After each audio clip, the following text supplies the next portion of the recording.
కరీంనగర్, జగిత్యాల జిల్లాల్లోని పంచాయతీలకు జరగనున్న మొదటి విడత ఎన్నికల నామినేషన్ల గడువు కొద్దిసేపటి క్రితం ముగిసింది. 5 గంటల వరకు టోకెన్లు తీసుకున్న వారికి ఎంత రాత్రి వరకైనా నామినేషన్లు స్వీకరిస్తామని అధికారులు చెబుతున్నారు. కరీంనగర్ జిల్లాలోని కరీంనగర్ రూరల్, గంగాధర, కొత్తపల్లి, రామడుగు, చొప్పదండి మండలాల్లోని 92 గ్రామాల పరిధిలోని సర్పంచ్లకు, 866 వార్డు సభ్యులకు నామినేషన్ల పోటీదారులు పెద్ద ఎత్తున నామినేషన్లు వేశారు.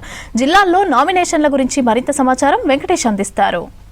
గ్రామ పంచాయతీ ఎన్నికల కోసం మొదటి విడత నామినేషన్ల ఘట్టం ముగిసింది. రేపంచల్లి ప్రచారాలతో పల్లెలు హోరెత్తనున్నాయి. మొత్తంగా డిసెంబర్ 11న మొదటి విడత ఎన్నిక జరగబోతోంది. ఎన్నికకు సంబంధించి కొద్దిసేపటి క్రితం నామినేషన్ల ప్రక్రియ పూర్తయింది. త్వరగా చూడొచ్చు మనకు గ్రామ పంచాయతీ నామినేషన్లు స్వీకరించే కొక్కరకుంట గ్రామంలో ఇక్కడ చాలామంది నామినేషన్ వేసేందుకు వచ్చిన మద్దతుదారులతో ఇక్కడ కోలాహలం కనిపిస్తూ ఉంది. ఇంకా కొంతమంది నామినేషన్లు వేసేందుకు కూడా క్యూ లైన్లో వేచి ఉన్న పరిస్థితి ఉంది. ఎందుకంటే ఈరోజు చివరి రోజు కాబట్టి ఎంతమంది అభ్యర్థులు క్యూ లైన్లో ఉంటే వాళ్ళందరినీ కూడా టోకెన్స్ ఇచ్చి వాళ్ళందరినీ తీసుకునే అవకాశం ఉంది. ముఖ్యంగా మనకు పల్లె ఎన్నికలు రాజకీయాలకు అతీతంగా రాజకీయ పార్టీల సింబల్స్ లేకుండా జరిగే ఎన్నికలు అయినప్పటికీ కూడా చాలామంది తమ రాజకీయ జీవితాన్ని గ్రామీణ స్థాయి నుంచి ప్రారంభించి మనకు ఎంతో ఎత్తుకు ఎదిగిన నేతలు ఇక్కడ పల్లెల నుంచి పోటీ చేసిన వాళ్ళు ఉన్నారు. అట్లాంటి రాజకీయ వేదికగా మలుచుకోవడంతో పాటు గ్రామాల్లో సేవ చేయాలనే లక్ష్యంతో కూడా చాలామంది ఈ పోటీకి వస్తున్నారు. యునానిమస్ గ్రామాలకు సంబంధించిన లెక్క కూడా మరికొద్ది సేపట్లో తేలే అవకాశం ఉంది. కానీ మనకి ఇప్పుడున్న ట్రెండ్స్ కనుక చూస్తే అంటే నామినేషన్లు వేసిన పద్ధతి కావచ్చు, ఇప్పటివరకు పడ్డ నామినేషన్లు కావచ్చు చూస్తే ప్రతి గ్రామం నుంచి కూడా సర్పంచ్ పదవికి 3కు మించి అంటే 3 అంటే మనకు రాజకీయ పార్టీల మద్దతుతోటి అటు బీఆర్ఎస్ కావచ్చు, బీజేపీ కావచ్చు, కాంగ్రెస్ కావచ్చు ఈ మద్దతుతోటి నామినేషన్లు వేశారు. రాజకీయ పార్టీల సింబల్స్ లేకుండా రాజకీయ పార్టీలు వెనుక నుంచి మద్దతు ప్రకటిస్తున్న సందర్భాలనే. అదేవిధంగా కొంతమంది నాయకులు అయితే ఒక అడుగు ముందుకు వేసి తమ పార్టీ అభ్యర్థిని ఏకగ్రీవం చేస్తే 20 లక్షలు ఇస్తామని చెప్పి మనకు కేంద్ర మంత్రి బండి సంజయ్ లాంటి వాళ్ళు ప్రకటించారు. బండి సంజయ్ అయితే 10 లక్షలు, తర్వాత మానకొండూరు ఎమ్మెల్యే కవ్వంపల్లి సత్యనారాయణ 20 లక్షలు ప్రకటించారు. తర్వాత అటు మనకు జగిత్యాల జిల్లాలో జువాడి నరసింహరావు కూడా అక్కడ ఎవరైనా నామినేషన్ కాంగ్రెస్ పార్టీ అభ్యర్థిని నామినేషన్ ద్వారా యునానిమస్గా ఎన్నుకుంటే కనుక 10 లక్షలు ప్రకటిస్తామని చెప్పారు. ఇట్లా గ్రామాల్లో సందరైతే కనిపిస్తుంది. ఇక్కడ కొంతమంది గ్రామస్తులు ఉన్నారు, వాళ్ళను అడిగి నిజానికి గ్రామాలలో రేపంచలు ఎట్లా ఉండబోతుంది, సర్పంచ్ ఎన్నికలు ఎట్లా ఉంటుంది అన్న మీదేవరే ఎట్లా ఉంటుందన్న ఎలక్షన్ రేపంచలి హడావుడి హడావుడి ఉంటుంది. మీ గ్రామస్తులుగా మీరేం కోరుకుంటారు? మంచి మనిషిని చూస్తారా, పార్టీని చూస్తారా, ఎట్లా చూస్తారు? పార్టీని కూడా మంచి పనులు చూస్తాం, మంచి పనులు చేసేటోళ్ళని చూస్తాం మేము. ఇప్పుడు ఈ వీడు అంటే అలా అంటే అంటాం కానీ మాకు అన్ని తెలుసు. ఓటరే పెద్ద మహానీయులు. వీళ్ళు ఎందుకు లేవటారంటే వీళ్ళు దాచుకోవడానికి లేవటారు. వీళ్ళు ఓటర్లే పెద్ద అజయులు. వాళ్ళు అన్ని ఆలోచిస్తారు, అన్ని నిర్ణయిస్తారు. రాజకీయం మా అభివృద్ధి కోరుకుంటాను. అభివృద్ధి చేసేటోళ్ళకే చూసి ఓట్లు వేస్తారు. అంతేగాని ఇక ఇప్పుడు అంతా జనరేషన్ తెలివికి వచ్చింది జనం.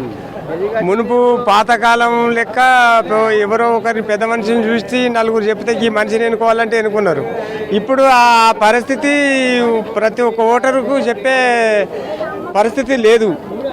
అందుకనే మంచి మనిషిని చూసి ఎవరికైనా మనకు అభివృద్ధి అవసరం. ఇవాళ 10 రూపాయలు ఇస్తే 500 ఇస్తే 200 ఇస్తే అవి ఏం ఇవాళ తాగి అజ్జైతే పోతాయి అవి.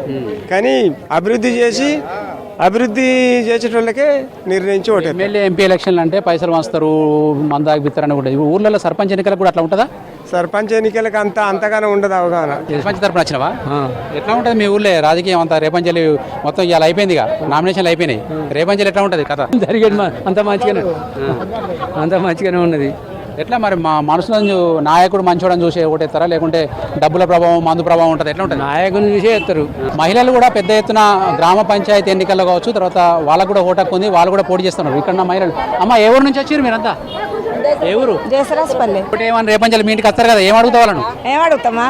మాకు రోడ్లు వేయమంటాం, మోరీలు కట్టమంటాం, బస్సు వేయమంటాం. మాకు మా బతికేందో చూడమంటాం. ఇప్పటిదాకా లేవా ఇవన్నీ? లేవు, బస్సు లేదు మాకు, రోడ్లు లేవు, సిసి రోడ్లు లేవు మాకు, వాడలకు మోరీలు లేవు మాకు. ఇక ఏం చేస్తారు సర్పంచ్? వచ్చిన వాళ్ళు అందరినీ అడగనా? రేపు వస్తే మాకు పిల్లలకి అయితే అడుగుతాం, భయం ఏంది మాకు? సాధారణంగా సమస్యలన్నీ అట్లే ఉండడానికి కారణం ఏంటంటే చాలామంది టైంకు డబ్బులు ఎవరిస్తే వాళ్ళకి ఓట్లు వేస్తున్నారు, దాంతో పనులన్నీ ఆగిపోతున్నాయి. పైసలు తీసుకోవడం వల్ల పైసలు తీసుకునే బదులు పనులు చేయించుకుంది బెస్ట్ పని. అది మనకు పైసా ఏం చేస్తుంది పని ముఖ్యం మనకు అట్లా ఆలోచిస్తున్నారు అందరూ.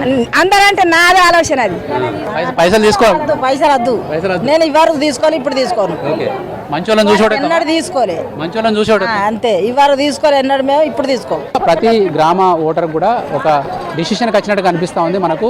ఇప్పుడు నామినేషన్ల పర్వం ముగిసింది కాబట్టి రేపంచల్లి రాజకీయ పార్టీల అండదండతో కొంత, స్వతంత్రంగా కొంత, వాళ్ళకున్న వ్యక్తిగత పలుకుబడి కొంత గ్రామాల్లో ప్రచారం అయితే హోరుగా సాగబోతోంది. 11కు ఎలక్షన్ అంటే ఒక 2 రోజుల ముందు వరకు కూడా ఈ ఎన్నికల ప్రచార కోలాహలం అయితే గ్రామాల్లో కనిపించబోతుంది. కెమెరామెన్ కవికుమార్తో వెంకటేష్, V6 న్యూస్, కరీంనగర్ జిల్లా కొక్కరకుంట నుంచి.